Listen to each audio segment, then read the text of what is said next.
Hello amigo, it's me Rango. പുതിയൊരു വീഡിയോയിലേക്ക് എല്ലാവർക്കും സ്വാഗതം. ഇന്ന് നമ്മൾ ഒരു അടിപൊളി വണ്ടി ടെസ്റ്റ് ഡ്രൈവ് ചെയ്യാൻ വേണ്ടിയിട്ട് കോഴിക്കോട് കവാസാക്കിയുടെ ഷോറൂമിൽ വന്നിരിക്കുകയാണ്. വണ്ടി ഏതല്ല, നിഞ്ച 300. ഇന്ത്യയിൽ അവൈലബിൾ ആയിട്ടുള്ള one of the best sports touring motor cycle. ഇതൊരു റിവ്യൂ ആയിട്ടൊന്നും എടുക്കണ്ട, ജസ്റ്റ് ഒരു ഫസ്റ്റ് റൈഡ് ഇംപ്രഷൻ വീഡിയോ ആണിത്. നിങ്ങളിപ്പോൾ ഈ കണ്ടുകൊണ്ടിരിക്കുന്ന ഈ ഒരു ബ്ലാക്ക് വണ്ടിയാണ് കേട്ടോ നമ്മൾ ടെസ്റ്റ് ഡ്രൈവ് ചെയ്യാൻ പോകുന്നത്. ഇത് ആക്ച്വലി നമ്മുടെ കാലിക്കറ്റ് ഷോറൂമിലുള്ള ടെസ്റ്റ് ഡ്രൈവ് വണ്ടിയല്ല. കാലിക്കറ്റിനും നമ്മുടെ എറണാകുളത്തും കൂടെ കൂടിയിട്ട് ഈ ഒരു വണ്ടിയുള്ളൂ. 2-3 ടെസ്റ്റ് ഡ്രൈവ് ബുക്കിംഗ് ഒക്കെ വന്നു കഴിഞ്ഞാൽ അവര് ഈ ഒരു വണ്ടി കാലിക്കറ്റ് എത്തിക്കും. നിങ്ങൾക്ക് ടെസ്റ്റ് ഡ്രൈവ് ചെയ്ത് നോക്കണമെങ്കിൽ നിങ്ങൾ ഷോറൂമിൽ കോൺടാക്ട് ചെയ്യാം. അപ്പൊ നമ്മൾ ടെസ്റ്റ് ഡ്രൈവ് ചെയ്യാൻ വേണ്ടിയിട്ട് ഷോറൂമിന്റെ ഉള്ളിൽ കയറിയപ്പോൾ തന്നെ അവിടെ വേറൊരു സാധനം ഇരിക്കുന്നുണ്ട്. ഷോറൂം കാലിയാണ്, ആകെ 2 വണ്ടിയേ ഉള്ളൂ. കവാസാക്കിയുടെ ക്ലാസിക് സീരീസിലെ W175 ഉണ്ട്, പിന്നെ ഒരു Z900. ശരിക്കും നമ്മുടെ മനസ്സ് നിറക്കാൻ ഈ ഒരു Z900 തന്നെ മതി. ഈ ഒരു നേക്കഡ് സൂപ്പർ സ്പോർട്സ് എന്നുള്ള കാറ്റഗറിയിൽ ഡുക്കാറ്റി കഴിഞ്ഞാൽ പിന്നെ ഒരു അഗ്രസീവ് ലുക്കും സ്പെഷ്യൽ ടൈപ്പ് ഓഫ് ഫീലൊക്കെ തരാൻ പറ്റുന്ന ഒരു വണ്ടിയാണ് നമ്മുടെ കവാസാക്കിയുടെ Z സീരീസ്. അതൊരു വേറെ തന്നെ മുതലാണ്. റോഡിലൂടെ പാസ് ചെയ്ത് പോകുന്നൊക്കെ കണ്ടിട്ടുണ്ടെങ്കിലും ഇത്ര അടുത്തുനിന്ന് കാണുന്നത് ആദ്യമായിട്ടാണ്. അങ്ങനെ ഞങ്ങള് അവിടുത്തെ സ്റ്റാഫിനോട് ചോദിച്ചു ഇതൊന്ന് ജസ്റ്റ് സ്റ്റാർട്ട് ആക്കിയോട്ടെ. അവര് ഭയങ്കര ഫ്രണ്ട്ലി ആയിട്ടുള്ള ടീമായിരുന്നു. അവര് സ്റ്റാർട്ട് ചെയ്ത് നോക്കാൻ പറഞ്ഞു. കൂടുതൽ റവ് ആക്കരുത് എന്ന് പറഞ്ഞു. ജസ്റ്റ് നമ്മള് സ്റ്റാർട്ട് ചെയ്തു.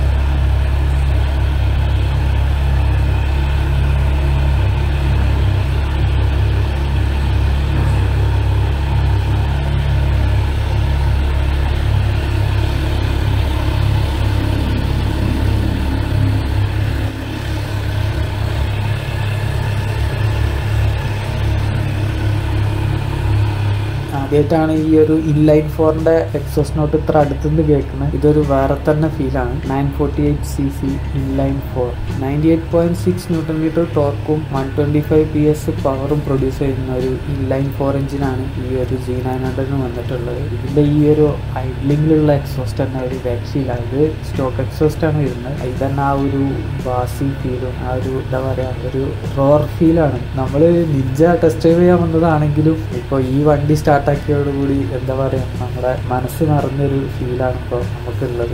ഞാൻ ജസ്റ്റ് വണ്ടിമേലൊക്കെ കയറി ഇരുന്ന് നോക്കി, പക്ഷെ ഇതൊരു ഭീകര ഫീലാണ് കേട്ടോ. സ്പോർട്സ് ബൈക്ക് പോലെയല്ല. ഈ ഒരു നേക്കഡ് ബൈക്കിൽ ഇരുന്ന് പോകുമ്പോൾ നമ്മൾ എൻവയോൺമെന്റ് ആയിട്ട് അത്രക്കും എക്സ്പോസ്ഡ് ആയിട്ടാണ് ഇരിക്കുക. അതും ഇത്ര പവർഫുൾ ആയിട്ടുള്ള ഒരു വണ്ടിയിൽ ആ ഒരു ഹൈ റബ്ബിലൊക്കെ നമ്മൾ ഓടിക്കുമ്പോൾ പ്രത്യേകിച്ച് ഒരു എന്താ പറയാ ഹെൽത്ത് ഫീൽ നമുക്ക് കിട്ടും. അത് ഉറപ്പാണ്. കാരണം ആ രീതിയിലാണ് ഇതിന് ഇരിക്കുമ്പോൾ നമുക്ക് ഫീൽ ചെയ്യുന്നത്. അപ്പോൾ ഇത് ഓടിക്കുമ്പോഴുള്ള ഫീല് എന്താണെന്നുള്ളത് നമുക്കൊന്ന് ആലോചിച്ച് നോക്കാവുന്നതേ ഉള്ളൂ. ഇതൊക്കെ കേൾക്കുമ്പോൾ ഈ വണ്ടിയൊക്കെ എന്തെങ്കിലും ഒന്ന് ഓടിക്കാൻ കഴിഞ്ഞിരുന്നെങ്കിൽ എന്നൊക്കെ നമ്മൾ ചിന്തിച്ചു പോകുന്നുണ്ട്. എന്തായാലും നോക്കാം, ഭാവിയിൽ എങ്ങനെയെങ്കിലുമൊക്കെ ഓടിക്കാനുള്ള ചാൻസ് കിട്ടുകയാണെങ്കിൽ ട്രൈ ചെയ്ത് നോക്കണം. അപ്പോൾ ഇനി നമുക്ക് നമ്മുടെ നിഞ്ച 300ന്റെ ടെസ്റ്റ് ഡ്രൈവിലേക്ക് പോവാം. എനിക്ക് ഇതുപോലെയുള്ള വണ്ടികളൊക്കെ ട്രൈ ചെയ്ത് നോക്കണം എന്നുള്ള ആഗ്രഹം ഉണ്ടെങ്കിലും പക്ഷേ ഇത് ഞാനല്ല ഈ ഒരു ടെസ്റ്റ് ഡ്രൈവിന് ബുക്ക് ചെയ്തത്.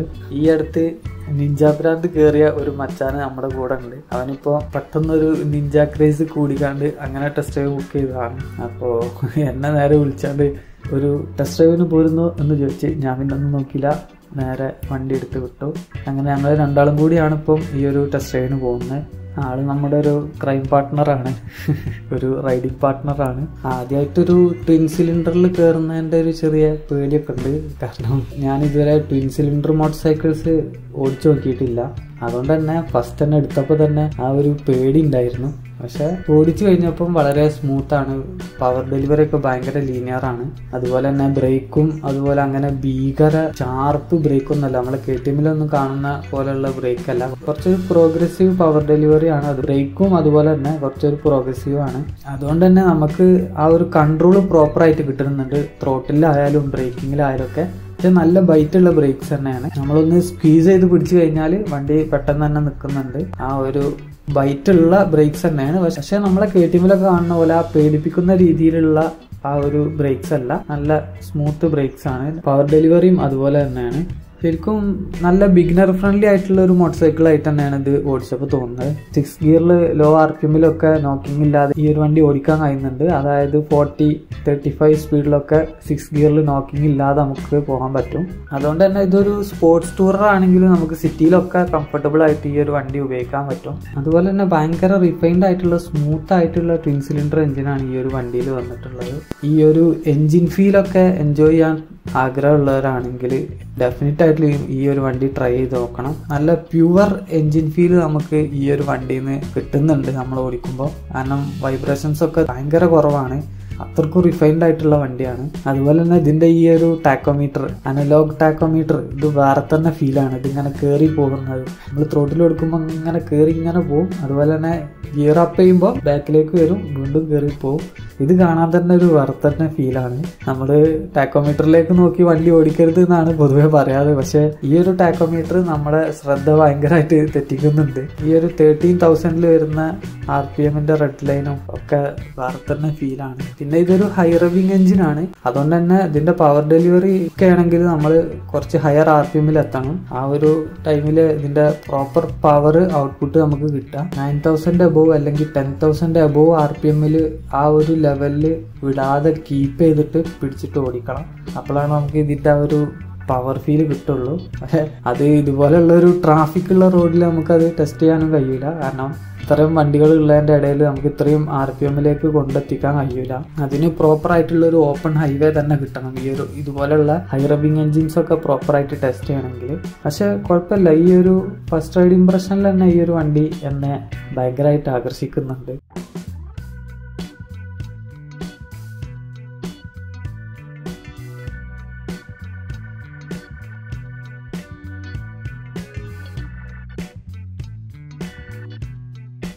അതാ നമ്മൾ അത്യാവശ്യം കുറച്ച് കിലോമീറ്റർ പോകുന്നു. ഇവിടുന്ന് നമ്മൾ യൂട്ടേൺ എടുക്കുകയാണ്.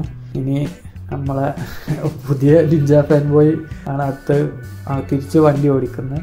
അപ്പോൾ നമുക്ക് എന്തായാലും കുറച്ചുകൂടെ നല്ല രീതിയിൽ വീഡിയോ എടുക്കാം.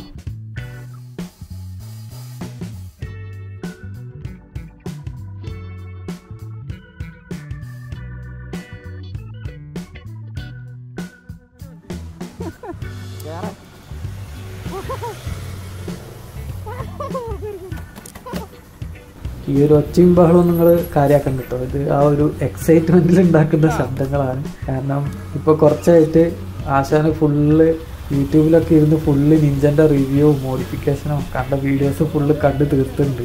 അപ്പോൾ ഇത്രയും ഒരു ബിൽഡപ്പ് കൊടുത്തതിന് ശേഷം ഈ ഒരു വണ്ടി ഓടിക്കാൻ കിട്ടുമ്പോഴുള്ള ആ ഒരു എക്സൈറ്റ്മെന്റ് ആണ്. ഞാനൊരു യമഹയുടെ R3 ഫാനാണ്. പക്ഷെ ഈ ഒരു വണ്ടി ഓടിച്ചപ്പോൾ ഇപ്പോൾ ഇതിനോട് എനിക്കൊരു ഇഷ്ടം തോന്നുന്നുണ്ട്. കാരണം ഇതിന്റെ കൺസോളൊക്കെ ഇപ്പോഴും അനലോഗാണ്. നമ്മൾ R3 ഒക്കെ ഫുള്ള് ഡിജിറ്റലാക്കി അതുപോലെയുള്ള കുറെ ഫീച്ചേഴ്സ് ഒക്കെ വരുന്നുണ്ട്. പക്ഷെ ഇതിപ്പോഴും ആ ഒരു പ്യുവർ ഫീൽ തന്നെയാണ് ഇരിക്കുന്നത്. ഇതിലധികം ഇലക്ട്രോണിക്സും ഇല്ല, കുറവാണ്. ബേസിക് ഇലക്ട്രോണിക്സ് മാത്രമേ ഉള്ളൂ. അത് ഇപ്പോഴും നിഞ്ച ആ ഒരു പ്യുവർ ഫോമിൽ നിലനിർത്തുന്നുണ്ട്. ഇതുപോലെയുള്ള മോട്ടോർ സൈക്കിൾസ് ഈ കാലത്ത് വളരെ റെയർ ആയിട്ടേ കിട്ടുള്ളൂ എന്നാണ് എനിക്ക് തോന്നുന്നത്. ഇത് ഇതുപോലെ തന്നെ നിലനിർത്തണം എന്നാണ് എൻ്റെ ഒരു അഭിപ്രായം. പിന്നെ ഇതൊരു വലിയ വണ്ടിയൊന്നും അല്ല കേട്ടോ. ഭയങ്കര സീറ്റ് ഹൈറ്റ് ഒക്കെ കുറവുള്ള ചെറിയ വണ്ടിയാണ്. പ്രത്യേകിച്ച് ഇതിന്റെ ബ്ലാക്ക് ഒക്കെ കണ്ടു കഴിഞ്ഞാൽ നമുക്കൊരു ചെറിയ വണ്ടി എന്നുള്ള ഫീലേ കിട്ടുള്ളൂ. ട്വിൻ സിലിണ്ടർ ആയതുകൊണ്ട് വണ്ടിക്ക് കുറച്ചൊരു വിടുത്തൊക്കെ തോന്നും. പക്ഷെ എന്നാലും പൊതുവെ ഒരു ചെറിയ വണ്ടി പോലെയാണ് ഫീൽ ചെയ്യുന്നത്. പിന്നെ ഇത് നമ്മൾ പുറത്തുനിന്ന് കാണുമ്പോൾ നമുക്കൊരു വലിയ വണ്ടി പോലെ ഫീൽ ചെയ്യാൻ മെയിൻ കാരണം ഇതിന്റെ ആ യുണീക്ക് ഗ്രീൻ കളറാണ്. ഇത് ബ്ലാക്ക് ആയതുകൊണ്ട് തന്നെ ആ ഒരു ഫീൽ നമുക്ക് വളരെ കുറച്ചേ കിട്ടുന്നുള്ളൂ. പക്ഷെ ഇത് ഓടിക്കുമ്പോൾ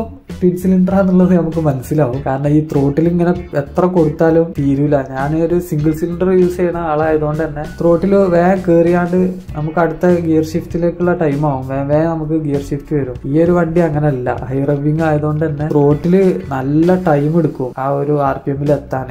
അടുത്ത ഷിഫ്റ്റിലേക്കുള്ള RPMൽ എത്താൻ നല്ല ടൈം എടുക്കുന്നുണ്ട്. അതുകൊണ്ട് തന്നെ ഇത് റെഡ് ലൈൻ ചെയ്യിക്കുക എന്നുള്ളത് ഭയങ്കര ടാസ്ക്കാണ്. പ്രത്യേകിച്ച് ഇതുപോലെയുള്ള റോഡിൽ. ഹൈവേയിലൊക്കെ ആണെങ്കിൽ നമുക്ക് ആ ഒരു എന്നുള്ള ആ ഒരു റെഡ് ലൈൻ കട്ട് ഓഫിന്റെ സൗണ്ട് ഒക്കെ നമുക്ക് എൻജോയ് ചെയ്യണമെങ്കിൽ ഒരു നല്ല ഓപ്പൺ ഹൈവേ തന്നെ കിട്ടണം. ഇതുപോലെയുള്ള ജാപ്പനീസ് മോട്ടോർ സൈക്കിൾസിലാണ് പൊതുവെ നമ്മൾ ഈ ഒരു റെഡ് ലിമിറ്റ് കട്ട് ഓഫ് ഏറ്റവും കൂടുതൽ എൻജോയ് ചെയ്യാൻ പറ്റുക. പക്ഷെ അത് നമുക്കിപ്പം അത് ടെസ്റ്റ് ചെയ്യാനോ എൻജോയ് ചെയ്യാനോ പറ്റില്ല, കാരണം അത്രക്കും ട്രാഫിക് ഉള്ള റോഡാണിത്. ശരിക്കും നമ്മുടെ ഇന്ത്യയിലുള്ള best 300cc sports tourer motor cycle ഏതാന്ന് ചോദിച്ചാൽ ഈ ഒരു നിഞ്ച തന്നെ ഉള്ളൂ. ഇതിന് കോമ്പീറ്റ് ചെയ്യാനുണ്ടായിരുന്നത് R3 ആണ് മേയുടെ. അത് ഒരുപാട് കാലം മുന്നേ വിത്ത്ഹെൽഡ് ആയിട്ട് ഇപ്പോൾ വീണ്ടും തിരിച്ചു വന്നിട്ടുണ്ട്. പക്ഷെ അതൊരു CBU യൂണിറ്റ് ആയിട്ടാണ് തിരിച്ചു വന്നത്. അതുകൊണ്ട് തന്നെ അതിന് ഒടുക്കത്തെ റേറ്റാണ്. ബോട്ടാക്സ് ഒക്കെ കൊടുത്തിട്ടാണ് സാധനം ഇപ്പോൾ വരുന്നത്. അതുകൊണ്ട് തന്നെ അതിപ്പോൾ ഒരു അഫോർഡബിൾ റേറ്റിലല്ല ഇപ്പോൾ സെല് ചെയ്തുകൊണ്ടിരിക്കുന്നത്. അതുകൊണ്ട് ഇപ്പോൾ ഈ ഒരു നിഞ്ചക്ക് പ്രത്യേകിച്ച് ഒരു കോമ്പറ്റീറ്റേഴ്സ് ഒന്നുമില്ല.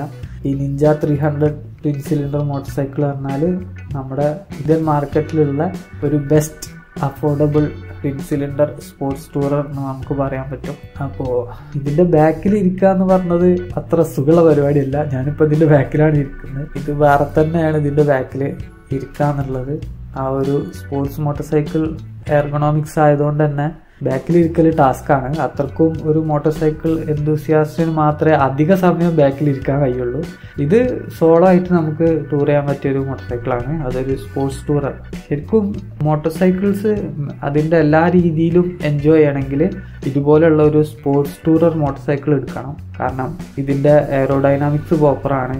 അതുപോലെ കോർണറിങ്, കേവ്സ് എടുക്കാൻ, പവർ, എല്ലാ കാര്യങ്ങളും ഇതുപോലുള്ള ഒരു മോട്ടോർ സൈക്കിളിലാണ് നമുക്ക് എൻജോയ് ചെയ്യാൻ പറ്റുക സ്പോർട്സ് ടൂററിൽ. ഈ ഒരു വണ്ടി ഫ്ലിക്ക് ചെയ്യാനൊക്കെ ഭയങ്കര ഈസി കേട്ടോ. ഫ്ലിക്ക് ചെയ്യാനും അതുപോലെ തന്നെ നമുക്ക് കോർണേഴ്സൊക്കെ എടുക്കാനൊക്കെ ഭയങ്കര സിമ്പിളാണ്. ഇത് ഞാൻ നേരത്തെ പറഞ്ഞ പോലെ പുറത്തുനിന്ന് കാണുന്ന പോലെ ആ ഒരു ബിഗ് ബൈക്ക് ഫീലൊന്നും നമുക്കിത് ഇതിൽ കയറി ഇരുന്ന് ഓടിക്കുമ്പോൾ കിട്ടൂല. കാരണം സീറ്റ് ഹൈറ്റൊക്കെ വളരെ കുറവാണ്. അതുകൊണ്ട് തന്നെ നമുക്ക് കൺട്രോൾ ചെയ്യാനൊക്കെ ഭയങ്കര ഈസിയാണ്. പൊതുവെ സ്പോർട്സ് ബൈക്കൊക്കെ ആ വണ്ടിയുടെ മുകളിൽ ഇരുന്ന് ഓടിക്കണ ഒരു ഫീലാണ് ഉണ്ടാവുക. പക്ഷേ ഇത് വണ്ടിയുടെ ഉള്ളിൽ ഇരുന്ന് ഓടിക്കണ പോലത്തെ ഫീലാണുള്ളത്. പിന്നെ നമ്മൾ കുറച്ച് ഫ്രണ്ടിലേക്ക് കയറി ഇരുന്നാൽ നമുക്കൊരു ചെറിയ അപ്രൈറ്റ് ഫീലും കിട്ടും.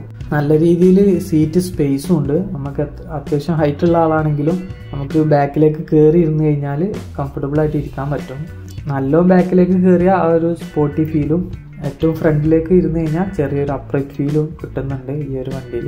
പിന്നെ 172 ആണ് എൻ്റെ ഹൈറ്റ്. ഈ ഒരു ഹൈറ്റ് വെച്ച് എനിക്ക് കുറച്ചും കൂടെ ഒരു സീറ്റ് ഹൈറ്റ് ഉണ്ടായിരുന്നെങ്കിൽ അടിപൊളിയായിനി എന്നുള്ള ഒരു ഫീലൊക്കെ കിട്ടുന്നുണ്ട്. ഇത് ഓക്കെയാണ്. എന്ത് തന്നെ പറഞ്ഞാലും ഇതിൻ്റെ ആ ഒരു എൻജിൻ ഫീഡ്ബാക്ക്, ആ ഒരു എൻജിൻ്റെ എന്താ പറയുക, ആ ഒരു പ്യുവർ ഫീൽ അത് വേറെ തന്നെയാണ്. ഞാൻ ഒരുപാട് ഇംഗ്ലീഷ് റിവ്യൂസിലൊക്കെ പറഞ്ഞു കേട്ടിട്ടുണ്ട്, ഒരു ലൈഫ് ടൈം സെറ്റിൽമെൻറ്റ് വണ്ടി എന്നുള്ള രീതിയിൽ നമുക്ക് വാങ്ങാൻ പറ്റുന്ന ബെസ്റ്റ് വണ്ടി ഈ ഒരു 300cc സെഗ്മെൻറ്റിൽ വരുന്ന twin cylinder sports touring motor cycles ആണ്. കാരണം ഇത് മെയിൻറ്റെയിൻ ചെയ്യാൻ ഈസിയാണ്. അങ്ങനെ ഒരുപാട് എക്സ്പെൻസ് ഒന്നും ഇല്ല. നമുക്ക് ബഡ്ജറ്റ് ഫ്രണ്ട്ലി ആയിട്ട് മെയിൻറ്റെയിൻ ചെയ്ത് കൊണ്ടെടുക്കാൻ പറ്റും. പിന്നെ പൊതുവെ നമുക്ക് എല്ലാ ടൈപ്പ് റോഡിലും ഓടിക്കാം, എല്ലാ കണ്ടീഷനിലും ഓടിക്കാം. അത്യാവശ്യം പവർ വേണമെന്ന് വെച്ച് കഴിഞ്ഞാൽ ത്രോട്ടിൽ നല്ല രീതിയിൽ ഓപ്പൺ ചെയ്ത് കഴിഞ്ഞാൽ ഒരു ബിഗ് ബൈക്ക് ഓടിക്കുന്ന രീതിയിലുള്ള ഒരു ഫീല് കിട്ടും. ഇത് ആൾമോസ്റ്റ് 190-195 ആ ഒരു റേഞ്ചിലൊക്കെ ടോപ്പ് സ്പീഡ് കയറും. അപ്പോൾ നമുക്ക് എല്ലാ രീതിയിലും എൻജോയ് ചെയ്യാൻ പറ്റുന്ന ഒരു മോട്ടോർ സൈക്കിളാണിത്. ഇതിലും വലിയ ബൈക്സ് നമ്മൾ ചൂസ് ചെയ്യുമ്പോൾ പലപ്പോഴും നമുക്ക് അതിൻ്റെ ഫുൾ പൊട്ടൻഷ്യൽ യൂസ് ചെയ്യാൻ പറ്റില്ല. ഒരു ഓപ്പൺ ഹൈവേ കിട്ടിയാൽ തന്നെ അത് നമുക്ക് ഫുള്ള് യൂസ് ചെയ്യാൻ കഴിഞ്ഞോണമെന്നില്ല. പക്ഷേ ഈ വണ്ടി ആകുമ്പോൾ നമുക്ക് അതിൻ്റെ ഹൈ റബ്ബുകളിലും ഓടിക്കാം, അതുപോലെ തന്നെ ലോ റബ്ബിലും ഓടിക്കാം. മെയിൻറ്റെയിൻ ചെയ്യാനും ഈസിയാണ്, കൊണ്ടു നടക്കാനും സുഖമാണ്, കംഫർട്ടബിൾ ആയിട്ട് നമുക്ക് ടൂറും ചെയ്യാം. അങ്ങനെ ഒരുപാട് ഗുണങ്ങളുണ്ട്. അതുകൊണ്ട് തന്നെ ഇതുപോലെയുള്ള 300cc twin cylinder motor cycle എന്ന് പറഞ്ഞാൽ നമുക്ക് ആ ഒരു ലൈഫ് ടൈം ആയിട്ട് നമുക്ക് ഉപയോഗിക്കാൻ പറ്റുന്ന രീതിയിൽ നമുക്ക് വാങ്ങി വെക്കാവുന്ന ഒരു വണ്ടിയാണ്. എന്തായാലും എൻ്റെ വിഷ് ലിസ്റ്റിൽ ആൾറെഡി ഈ ഒരു ട്വിൻ സിലിണ്ടർ വണ്ടി ഉണ്ട്. അത് പക്ഷേ നിഞ്ച ആയിരുന്നില്ല, R3 ആയിരുന്നു. ഇപ്പം എനിക്ക് ചൂസ് ചെയ്യാൻ 2 ഓപ്ഷനാണ്, ഒന്നെങ്കിൽ നിഞ്ച അല്ലെങ്കിൽ R3. ഞാൻ ഇതുവരെ ഓടിച്ചിട്ടില്ല. എന്തായാലും ഈ 2 വണ്ടിയിൽ ഒരു വണ്ടി എന്തായാലും എടുക്കണം എന്നുണ്ട്. മിക്കവാറും അത് R3 ആവും. ഞാൻ ഫാൻ ബോയ് ആയതുകൊണ്ട്. എന്നാലും R3 ഈ ഒരു CBU യൂണിറ്റ് ആണെങ്കിലും ഞാൻ നിഞ്ചയിലേക്ക് തന്നെ ചാടും. കാരണം നമ്മൾ പൊതുവെ മലയാളികൾ ബഡ്ജറ്റ് ഒരു പ്രധാന ഘടകമായി കാണുന്നതുകൊണ്ട് തന്നെ ഇതിലേക്ക് ചാടാൻ വഴിയുണ്ട്. പിന്നെ ഇതൊരു ടെസ്റ്റ് ഡ്രൈവ് വണ്ടി ആയിട്ടും അങ്ങനെ കിലുങ്ങിയിട്ടൊന്നുമില്ല വണ്ടി. പൊതുവെ ജാപ്പനീസ് മോട്ടോർ സൈക്കിൾ കുറച്ചൊരു നമ്മളൊരു ബേസിക് മെയിൻ്റനൻസ് കൊടുത്താൽ തന്നെ എങ്ങനെ ഓടിച്ചു കഴിഞ്ഞാലും വിത്ത്സ്റ്റാൻഡ് ചെയ്യും. ആ ഒരു റിഫൈൻമെൻറ്റ് ഇതിലും കിട്ടുന്നുണ്ട്. ഇത് ഏകദേശം 5000 സംതിങ് കിലോമീറ്റർ ഓടിയതാണ്. പലരും ടെസ്റ്റ് ഡ്രൈവ് ചെയ്തതായിരിക്കും. പക്ഷെ എന്നാലും അതുപോലത്തെ ഉള്ളൊരു ടെസ്റ്റ് ഡ്രൈവ് വണ്ടിയാണെന്നുള്ള ഫീലൊന്നുമില്ല. ഇപ്പോഴും ആ ഒരു ഫ്രഷ് ഫീൽ തന്നെയാണ് ഇത് ഓടിക്കുമ്പോൾ കിട്ടുന്നത്. എന്തായാലും ഭാവിയിൽ എന്തെങ്കിലും ഒരിക്കൽ ഇതുപോലുള്ളൊരു twin cylinder sports touring motorcycle എടുക്കണം എന്നുണ്ട്. അപ്പോൾ ഈ ഒരു വണ്ടിനെ കുറിച്ച് ഒരു ഫസ്റ്റ് റൈഡ് ഇംപ്രഷൻ എന്നുള്ള രീതിയിൽ എനിക്ക് ഇത്രയൊക്കെ തന്നെ പറയാനുള്ളൂ. ഇതിൻ്റെ ഒരു ഡീറ്റെയിൽഡ് ആയിട്ടുള്ള റിവ്യൂ കാര്യങ്ങളൊക്കെ നമുക്ക് എന്തെങ്കിലും ഒരു ദിവസം ഫുൾ ഡേ ഒക്കെ ആയിട്ട് ഈ ഒരു വണ്ടി കിട്ടുകയാണെങ്കിൽ ചെയ്യണ്ടേ. അപ്പോൾ ഈ വീഡിയോയിൽ ഇത്രയൊക്കെ തന്നെ പറയാനുള്ളൂ. വീഡിയോ ഇഷ്ടപ്പെട്ടാൽ ലൈക്ക് ചെയ്യുക, കമൻറ്റ് ചെയ്യുക, ഷെയർ ചെയ്യുക. റാങ്കോ സൈനിങ് ഔട്ട്. ബൈ.